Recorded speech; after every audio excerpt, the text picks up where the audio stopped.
नमस्कार दोस्तों, मेरे YouTube चैनल बहुजन मोटिवेशन में आपका स्वागत है।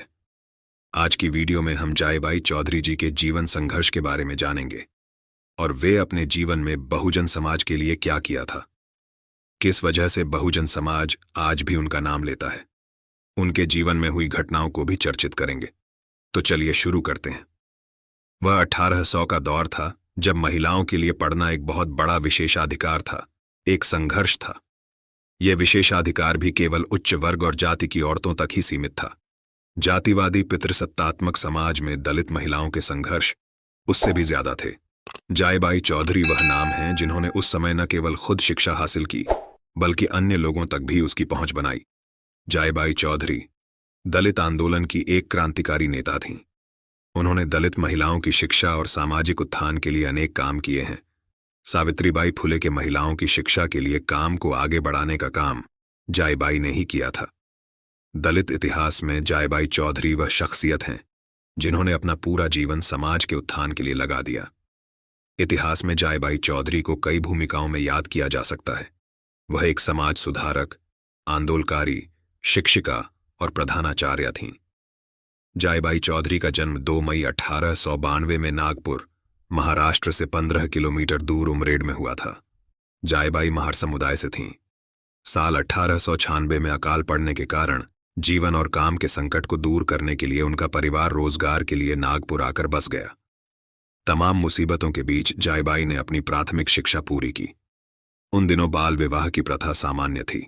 जायबाई का विवाह भी महज 9 साल की उम्र में कर दिया गया था। साल 1901 में उनका विवाह बापूजी चौधरी नाम के एक व्यक्ति से हुआ था। जायबाई के ससुराल की आर्थिक स्थिति बहुत खराब थी। घर की स्थिति में परिवर्तन लाने के लिए जायबाई ने नागपुर स्टेशन पर कुली का काम करना शुरू कर दिया।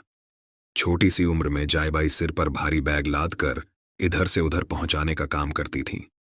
वह नागपुर स्टेशन से कामटी स्टेशन के बीच सामान ढोने का काम करती थी। फिर दोबारा पढ़ाई शुरू कर दिया। कुली का काम करने के दौरान ही उनकी मुलाकात मिशनरी नन ग्रेगोरी से हुई। इस मुलाकात ने जायबाई का जीवन बदल दिया। नन ग्रेगरी की मदद से उनका एक स्कूल में दाखिला हुआ। शिक्षा हासिल करने के बाद उन्हें नन की मदद से मिशनरी स्कूल में पढ़ाना शुरू कर दिया। महीने की 4 रुपये की तनख्वाह पर उन्होंने पढ़ाना शुरू कर दिया था।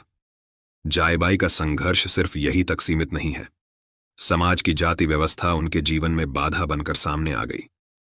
जायबाई के दलित जाति से होने के कारण तथाकथित ऊंची जाति के लोग उन्हें शिक्षिका के रूप में बर्दाश्त न कर सकें।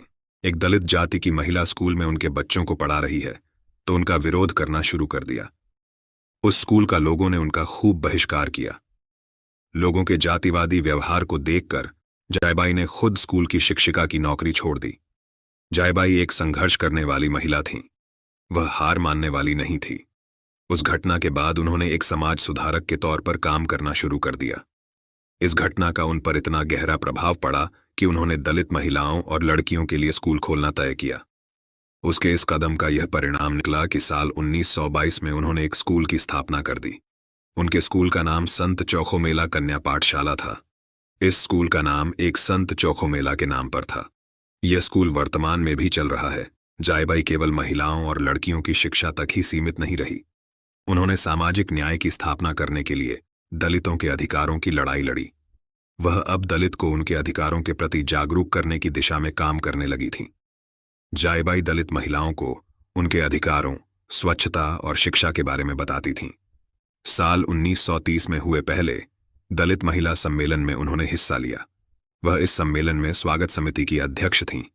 जायबाई चौधरी ने जीवन के हर पड़ाव पर समाज की जाति व्यवस्था के कारण अपमान का सामना किया, लेकिन जायबाई ने कभी भी हार नहीं मानी। वह अपने काम में लगी रही। 1937 में अखिल भारतीय महिला सम्मेलन में एक बार फिर दोबारा उन्हें दलित होने की वजह से तिरस्कार का सामना करना पड़ा। इस सम्मेलन में खाने के समय उन्हें तथाकथित ऊंची जाति की महिलाओं से अलग बैठने को कहा गया और उन्हें अलग खाना दिया गया। इस बात पर वह बहुत नाराज हुईं और उन्होंने इसका विरोध किया। सम्मेलन की उस घटना के विरोध में दलित महिलाओं ने 1 जनवरी 1938 में एक सभा का आयोजन किया। तथाकथित ऊंची जाति की महिलाओं के द्वारा किए बर्ताव की जमकर आलोचना की। जायबाई सामाजिक आंदोलनों में अग्रणी बनकर हिस्सा लेती थीं। उन्होंने साल 1942 में संपन्न हुए अखिल भारतीय दलित महिला सम्मेलन में भाग लिया। खुद डॉक्टर अंबेडकर इस सम्मेलन में उपस्थित थे। जायबाई चौधरी दलित महिलाओं के लिए सामाजिक न्याय आंदोलन की शुरुआती कार्यकर्ता है। उन्होंने अपना पूरा जीवन समुदाय की बेहतरीन के लिए समर्पित कर दिया था। उन्होंने अन्याय और जाति उत्पीड़न के खिलाफ आवाज, शिक्षा के महत्व और दलित महिला आंदोलन के लिए काम किया। असमानता और जातीय भेदभाव के खिलाफ बोलने वाले लोगों में उनके संघर्ष को हमेशा याद रखा जाएगा। जायबाई चौधरी ने जिस स्कूल की स्थापना की थी, अब वह उच्च माध्यमिक स्कूल बन गया है। उस स्कूल का नाम बदलकर जायबाई ज्ञानपीठ स्कूल कर दिया गया है। ये वीडियो आपको कैसी लगी कमेंट बॉक्स में अपनी राय जरूर दें। धन्यवाद।